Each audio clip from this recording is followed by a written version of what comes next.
Hey guys, if I leave you with anything tonight, let it be this. Oftentimes, when we reflect on work, when it comes to working on ourselves, we move from a position of less than or lack. If you remember anything when it comes to doing any reflection or working on any area of your life, keep this in mind. You are enough. You are capable and able. You have a purpose. You are loved and loved. Your value knows no bounds. And whether you are aware of it or not, that does not change that fact. If you reflect on anything, whether it's a specific area of your life that needs work, whether it's a specific achievement, because oftentimes as we tend to position, right, or shape or determine our positions or our view or experiences from a limited stance, which is informed by a whole lot of things I won't get into because I want to keep this short. We look only to one aspect of our lives and we make that the center or the determinant of who we are, what we're capable of achieving, and the world at large, especially in times where we feel that we either lack in this area or not capable. This is merely a belief you can change, a belief you need to change. Not that you are to be egotistic or proud, no, because as we preach and speak of holistic mental health, when it comes to the spiritual side of our lives, also when we entertain the extremes of even the good stuff, we make ourselves vulnerable to evil.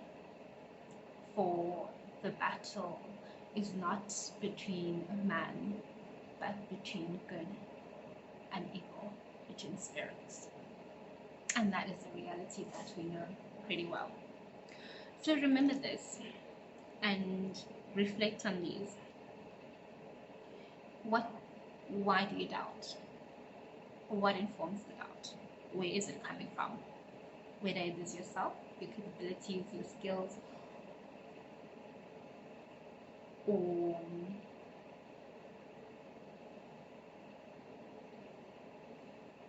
background, just your identity as a whole. Where does that doubt come from? Interrogate and visit that with compassion, grace, and patience, and honesty. Receive it and challenge it, and be intentional and actually practical about speaking truth and speaking life to those areas, for the tongue has power of life and death.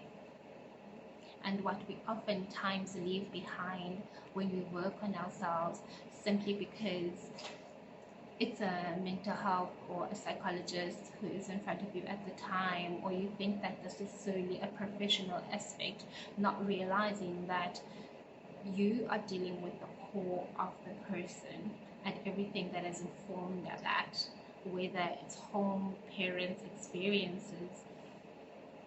However,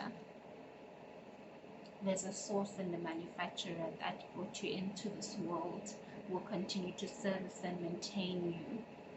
And therefore, when you are reflecting on these beliefs of doubt and limitation, question what informs that, challenge that, and start to redetermine what the truth, acknowledge the truth of that. And then where you want to get specific in those areas of that strength or that challenge area, identify it, acknowledge it, and own it, work on it.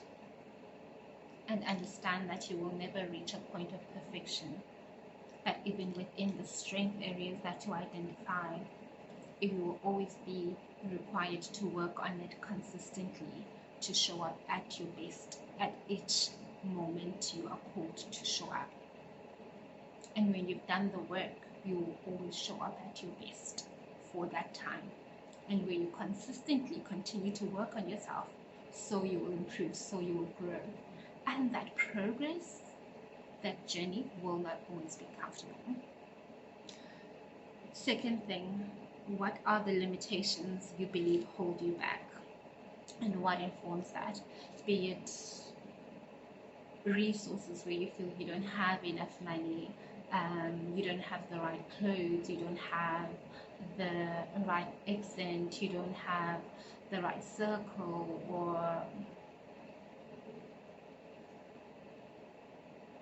you're just not good enough. Where does that come from? Is it true? We already know it's not, but you have to interrogate those things that have come to inform those limitations, and where you have also spoken death to your dormant skills and strengths and gifts. Just because you haven't exercised them, just because you haven't braved and taken up the courage to step up and actually realize them and continually work on them, work on the discipline of honing them, and open yourself up to the growth of being challenged, being accepting and open to adaptability of change in circumstances, of how you will navigate your space, with whom you will navigate it, and if the journey calls you to walk alone, still that takes nothing away from you. Circumstance, time, and anything else that you perceive does not take away from you being enough and capable. Own and step up to what needs to be done and work on it. And dismantle and change and build systems that now create an environment that enables you to grow, that enables you to cultivate that discipline, that enables you to realize that potential and be able to identify it in yourself, to be able to be excited about the challenge and overcoming it. Because every time you come face to face with a challenge and you move towards it, this is when we activate neuroplasticity, where our mind then stretches and then changes our brain, and with that, based on the truths that we tell ourselves, based on the systems that we build and the life that we speak into them, we reshape the memories and what we take from those experiences as we allow them to shape us, as we allow them to shape the development within those areas outside of limiting beliefs. They will be there, but acknowledge them, recognize them, and dismantle them. Accept what you can control and what you can't. Accept that you are human, and with those different aspects, not everything will require solely you. It might require you to pray. It might require you to ask for help. It might require you to partner up. It might require you to rest, to pause, to take care of yourself. It might require you to prepare, plan, and practice before you can actually step up. Be honest about that conversation, yet not in the absence of love and compassion and grace towards yourself. Where you need to forgive yourself or hold yourself accountable, still do it within an environment of love and gentleness and safety, where you are receiving yourself and creating that space for yourself before you can even seek it out there, so that once you have done that, when it's time to step up and go out there, you are intentional when you choose who you bring in that environment and who you partner with, where you are discerning and being able to identify that this is the safety I've created for myself, and I can resonate with this in this person, I can identify with it.